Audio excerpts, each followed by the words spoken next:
Hi, I'm Janie Donaldson. And I'm Cindy Walter. And I'm David Martelli. Welcome to Quilt Central, where we celebrate quilting and everyday living. Today's show is all about men.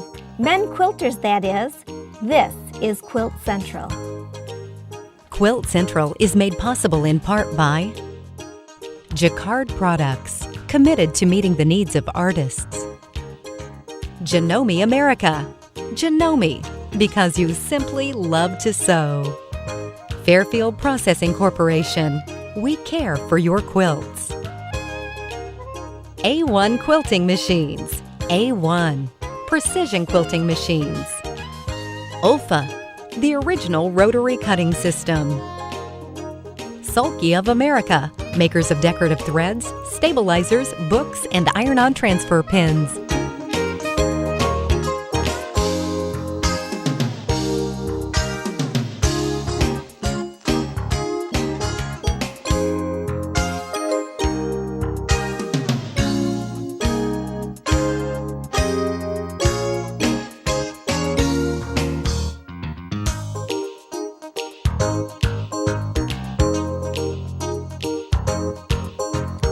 Welcome to Quilt Central, celebrating quilting and everyday living with your hosts Janie Donaldson, Cindy Walter, and David Martelli.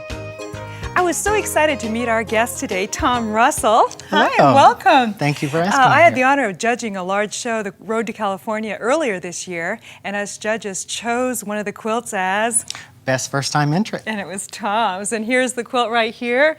It's spectacular. Oh, well, thank you. And then I saw that your address was near our studio here, and I thought, what a good guess. Were you surprised when you won the award? I was shocked. I was just so excited that I got in the show, much less win an award. That was more than I could imagine. Then the odd thing is I thought that was it, and then I got a letter from you. To come on the show, and we're honored. Yes. You know, that was a tough show because there's a lot of fabulous quilts. I know. And so you did pretty well in that one. I was really surprised, That's really great. surprised. I'm curious how you got into quilting. Well, I was actually getting close to 40, and you start to look back what you've done in your life, and I design magazines for a living, and I didn't see that that was the legacy I wanted to leave, so I went searching for something, and I couldn't imagine the family recipe that I was going to make or a garden that I was famous for. So I was just kind of searching, and I went home to visit my family, and I visited my art teacher, Jim Gatling, and we made quilts. It was all part of his curriculum in my town, so I went. He showed me a tape of this show that had been done on all the quilts from my town. And Where was that? It's in Marlton, Arkansas. Okay. And I went through and I saw the tape and I thought, that's what I'm going to do. I'm going to learn to quilt. Wow. So you actually had quilted when you were young? In the 7th grade, he forced us all. Part of school, yeah. He forced the us forcing, all. right? I know we did the forcing forced us all too, to yeah. make a quilt. And other than that, I had no interest. I always liked fabric and pattern, but I didn't have any interest. And I was afraid to sew my finger. Yeah. So I never learned to operate a machine. Even though I bought a sewing machine, I never learned to run it.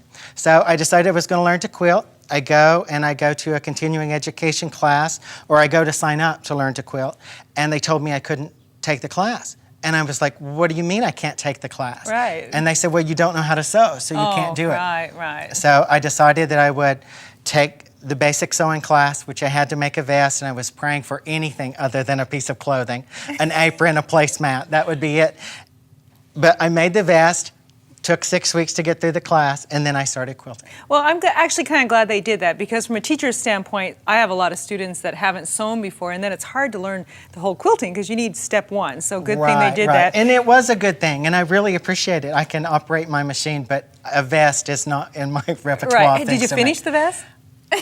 Almost finished it. That means no. Almost finished it. Somebody has finished it from a yard sale. We call those UFOs, yes, unfinished we do. objects. Yes, we do. Well, look at all the beautiful quilts you brought for us to show, to see. Let's see the first one here.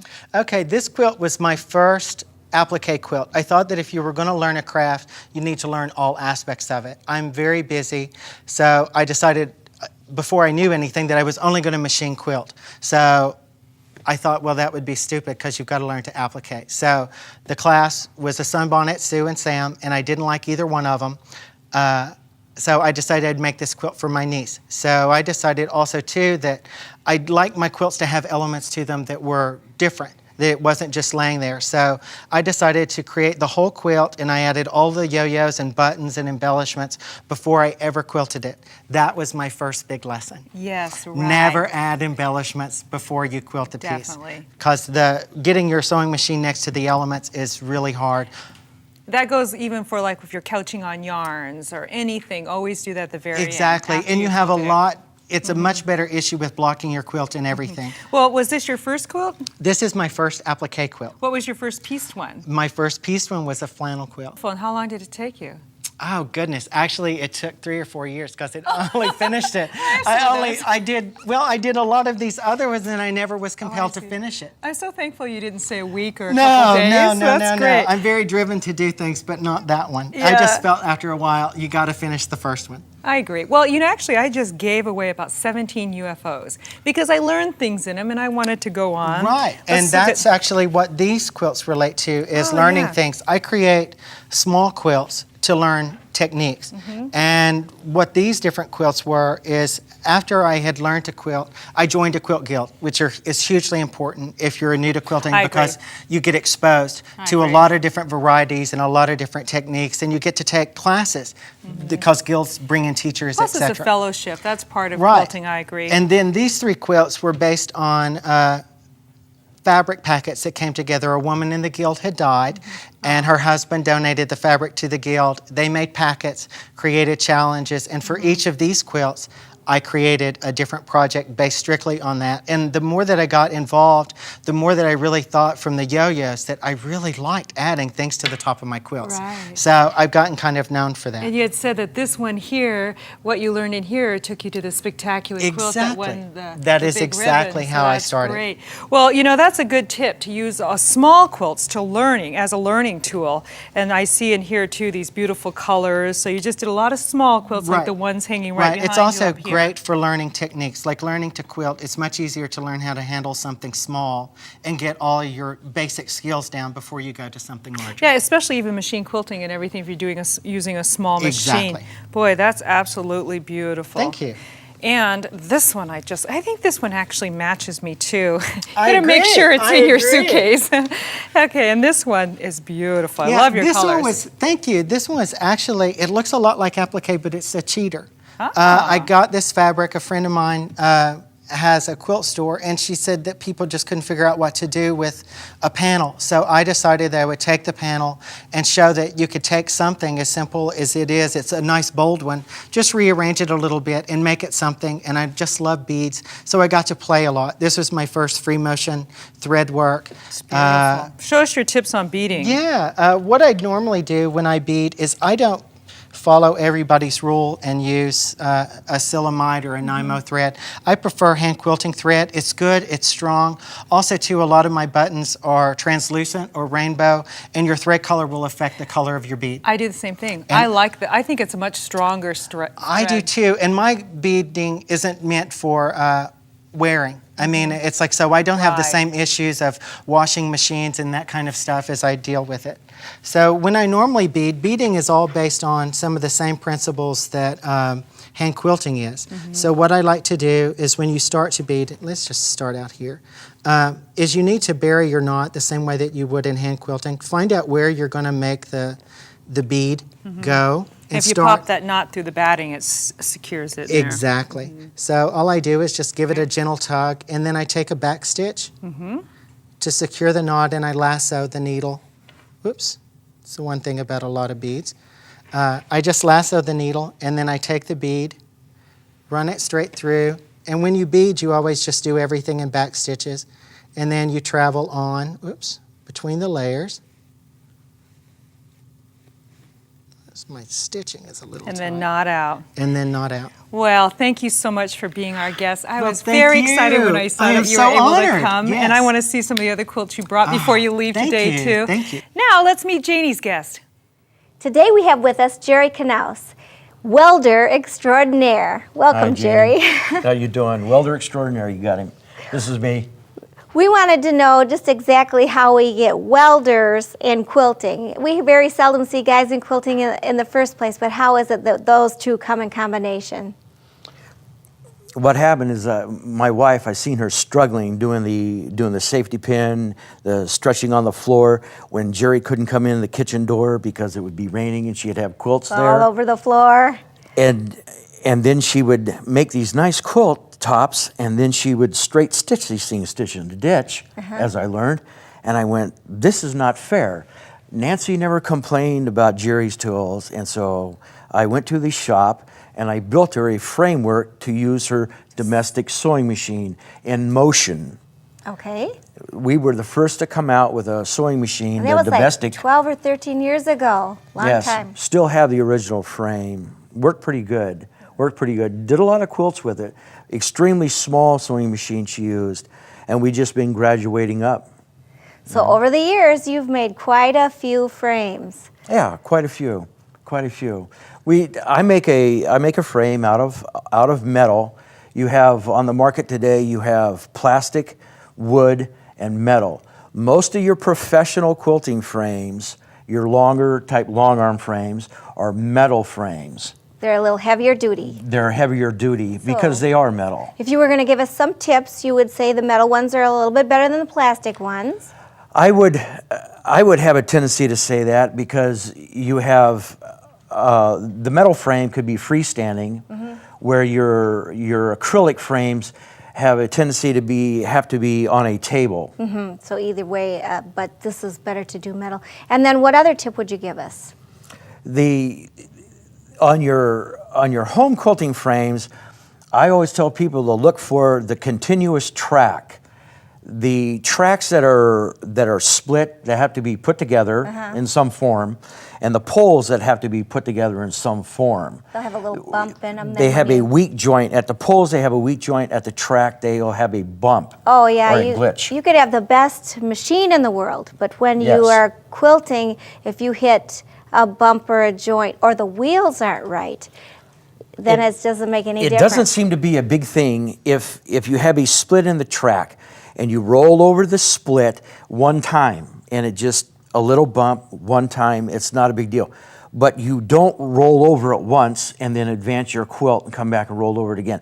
Right. At the split, you could be giving it a bump, a bump, Yeah, a bump. quite a bit. And you'll have lots of these little So bumps that's a in your good tip quilting. to look for. Then what's another one? The actual reach.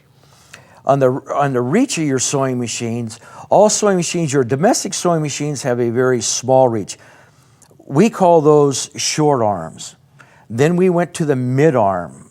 Their mid arms are just starting to come into the market, it seems like. They're the mid-reach sewing machines, and Like then you 16 go into inches.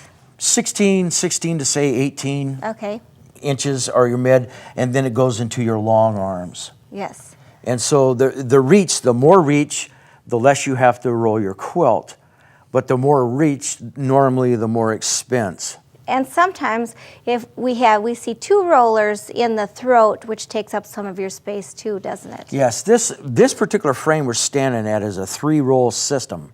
On your 4-roll system, you have another roll in between in your throat, and what it does, it lessens up the space that your quilt can grow underneath your throat of your sewing machine. These It's are less. very wonderful tips. I hope they'll all check it out. Sometimes there's pre-owners classes, and sometimes they can get their hands on one at a machine show. So thank you so much for showing us this. You're sure welcome. Thanks for having me. There are men quilters everywhere. We traveled to the IMQA show and met a few. My name is Larry Black, and I'm with Ken Quilt Manufacturing. I build machines for them, and I'm a quilter. My wife and I have been quilting for 23 plus years. Just kind of a natural transition for me. I repaired quilting machines and got into sewing machine repair and got into quilting machine repair and started learning to run the machine and liked it, so just kind of a natural transition. Actually, the ones we have hanging here in the booth are quilts that we've done over the years, and one of them's actually a quilt top that my father-in-law pieced together.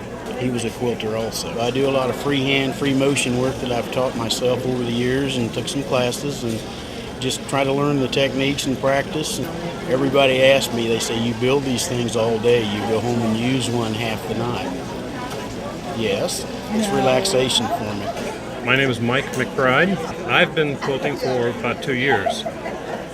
Did some short arm machine quilting before that for quilts that were donated to Ronald McDonald House kind of situation in New Hampshire. And then my wife had a quilt that she wanted done with the Baptist fan design, and the woman who was quilting it said it would take about 7 or 8 months, and she wasn't willing to wait that long, and I said, I think I can do that. So being retired and interested in quilting anyway, that seemed a natural thing to do. I like the different expressions that people have put into their quilts, especially in the design and the quilting that complements it. It's Mike Walton.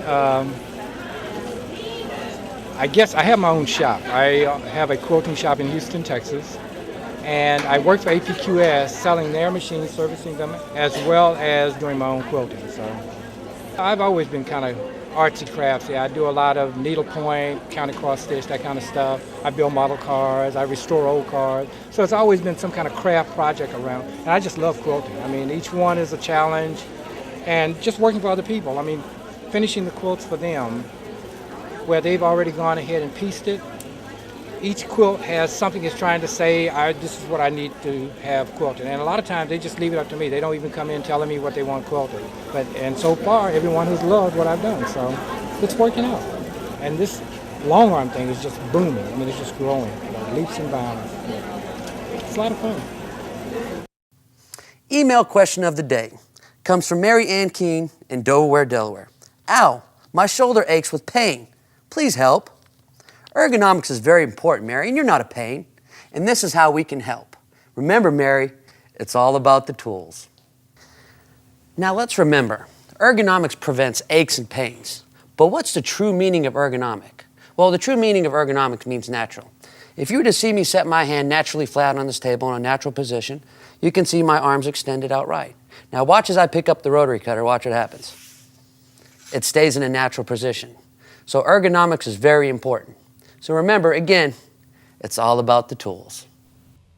If you'd like your quilting tool problems, send an email to Dave Martelli at toolschool@quiltcentraltv.com. We met our guest and his quilting family, Joe Bergquist, a few weeks ago. Today he's going to show us how to marble fabric. Hi, Joe. Hi, Cindy. Glad you could come back. Thank you. This is a great technique, and I love all sorts of painting fabrics. So I'm excited to show everyone how you marble it. And what do we need to get started here? Well, basically, I'll just say that I have to pre-wash the fabric to get any sizing and chemicals out of it. And then I have to pre-treat the fabric with alum, and that acts like a magnet for the paint. Because if I don't treat that, the paint will just run right off. Okay, great. And then what I do is I mix a medium to float the paint in, and I put a fixer into the paint that helps set the paint up. And then I just go and basically do my painting, do my design, load the fabric in, rinse it off, let it sit for 6 days, and then after that it goes into the washer and the dryer, and then you have a finished product. Okay, and let's back up for some viewers that don't know. So first, they actually can buy fabric that's PFD'd, that's already washed with no chemicals. Right. And then you wash it, you rinse it in the alum, as you said. But then you lost me a little bit right here. You put a fixer in the water. No, a fixer into the paint to help the paint set. Okay, and if you go to the fabric store, to a craft store, they would know the fixer. I'm not sure. I don't buy it through a craft store. I actually have a supplier I think they're called fixers. Yeah. Right. And then you're using a paint that I know is an acrylic paint for fabric, and you have to use a good high quality. Yeah, I use an airbrush paint because I found that works the best for me. I've tried several other various types, but I have the best luck with that paint. I do too, and I was going to say I had used an inexpensive craft type of a paint, and it came out rubbery on the end, so you have to use an airbrush. Once my fabric is quality. washed and everything, it's very smooth. Quilters love it because it's easy to work with, and I use 100% cotton. Great. Well, we're all set up, so you can start. Okay, I'm just going to do some various colors, and all I do is just a few drops. And I notice you don't even wear gloves. The paint really does wash off. It's not like a dye. Well, because it's an acrylic paint, I don't really have any reaction to it. It's not. It does easily wash off. It's not like I'm painting cars all day long. I have to put my gloves on to get in the mood, you know. Ooh, that looks beautiful. And then I don't go with any particular plan in mind. I have the radio going in the background. Yeah, I noticed all your fabrics look different. Each one looks different. I listen to classic rock, and you know, certain artists influence me a little bit more than the other. So now you're going vertically up and Yeah, I'm down just with your comb. Combing it to kind of mix the paint together. Hey, look, you have like a big hair comb. Yeah, You I could use a variety of combs, and obviously I didn't bring them all here because we don't have room. Yeah. Yeah, I understand you travel to quilt shops and stores, shows. Quilt shows, yeah, I go through, travel across the country. Because you make fabric full time, huh? And if I have nothing better to do, I'm home and making fabric. Nothing better to do, that's the fun part. No, I do enjoy doing it. It's Yeah. a lot of fun. I paint almost every day I'm at home. I'm really addicted to it too. Ooh, that's beautiful. Now at this point, could you add a few more drops of stuff or would you just be happy to be done? You might get a wrong effect if you Yeah. do that. And then Kind of what a I'll muddy do is feeling. sometimes I'll just kind of play with it like that. I A see. little different design. Like I said, it all depends on what mood I'm in and what song's on the radio, something like that. How much time you have. Right. And if you just Okay. hold Now on here's to your one fabric. corner, and all we're going to do is lower it down in. It's not so even that ironed. It absorbs all the paint, Beautiful. And you're just kind of dabbing it in. just to get the fabric wet. Okay. And I'm just going to pick it up, Ooh. take it over here. Absolutely gorgeous. So now you're going to hang it to dry, or hang it to squirt, huh? Yeah, the only problem is it gets a little slippery.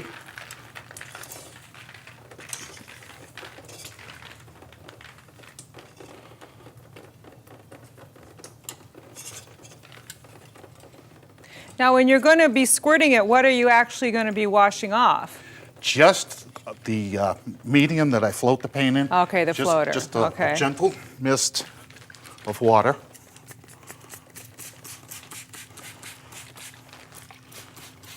That came out quite pretty for Yeah. just And then I experimenting, just huh? let it sit there. And dry for how many days? I just let it, actually I let it dry, and then I put it on a different rack, let it sit for 6 days, and then it just goes into the washer machine with a mild detergent, Mm-hmm. and then into the dryer, and then it gets ironed out, and it goes onto the racks that I display it at the shows. Right, I know that you can heat set these, but with commercial dryers that Need are a really... commercial dryer, and I'm thinking, I yeah. do, about 35 yards Yeah. at a time, so that's like a lot Yeah. of quarters going into Just that hang it dryer. on. Yeah, I paint hang it on my clothesline outside too, and do this spritzing, all these different things. I wonder what everyone thinks, and I get paint all over my clothesline and stuff, but it dries. Well, I had one person come by one time when I was doing it and says, "You got the nicest looking laundry in the neighborhood." I bet. You have a quilt show with you too, and I know your son made some of these, but you made quite a few of them. Yeah, I've done the horse and the eaglets in the background, the dolphins, the lighthouse, and then I have a blue jay and some flowers. I think you told me a few weeks ago that the eagle was the first project you made. Yep, that was the first one. Yeah, and at that time you weren't actually sewing, but now are you sewing the tops together? I do a little sewing, but because I do the driving when I'm traveling, it's like I'm still not doing a lot of the sewing. You know, it's a good team because your wife does a lot of the sewing Yeah, and for she you. likes to hand sew, so And you it's make good. a lot of- works out well. A lot of the fabric. Wow, it's great. You know, I actually liked this piece quite a bit. So if it's missing when you, I'll buy it off you. I'm teasing you, but I really like this We'll one. track you down. Yeah, track me. You know how to find me, Yep. right? Anyway, so Joe, thanks so much Thank for you, being Cindy. with us again, and we'll just look forward to. I look forward to marbling more fabric at home with all your tips. Thank you. You're welcome. Now we're going to go to something fun too. We're going to join Janie with a fabric charade. What do you see in this piece of fabric? We have so much fun at the Quilt Central Academy. We just wanted to show you one of the games that we made up called Fabric Charades. What do you see? An ocean wave. Look at this side. Mountains. Coral. Look like stalactites. Yeah. Oh, staglite. Yeah, I like that one. Look at this one. Desert. I see a desert. Yeah, I see a desert too. Here. Fireworks. Fireworks. Oh, I like Fireworks. That's a good one. yours. How about this one? Oh, that Kind guy of that a plays the Lyle Lovett pineapple and grapes. playing the guitar. I love it playing the Yeah. guitar. You're right, Janie. And this one? How about if I turn under the it? sea coral. Under the sea. Oh, no. Isn't that fish fun? and everything. That is so much fun. Fish. This is Quilt Central. Quilt around the clock. Visit the Quilt Central website at www.quiltcentraltv.com for more information on this program.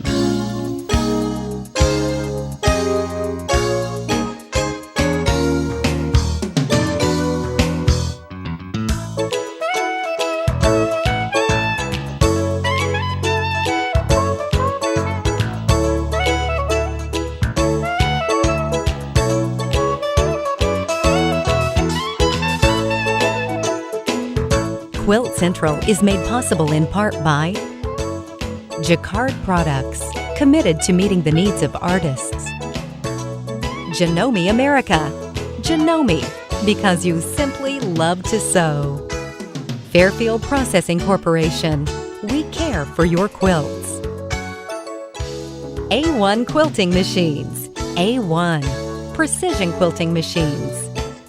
Ulfa, the original rotary cutting system.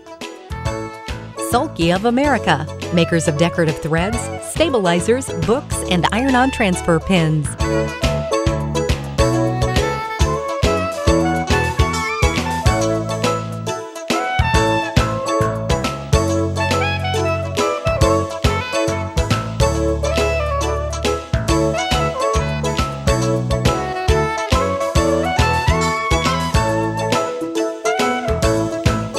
We are celebrating quilting in everyday living by offering you the new educational beginner kits. You may call toll-free 1-866-PADUCA or visit www.quiltcentraltv.com.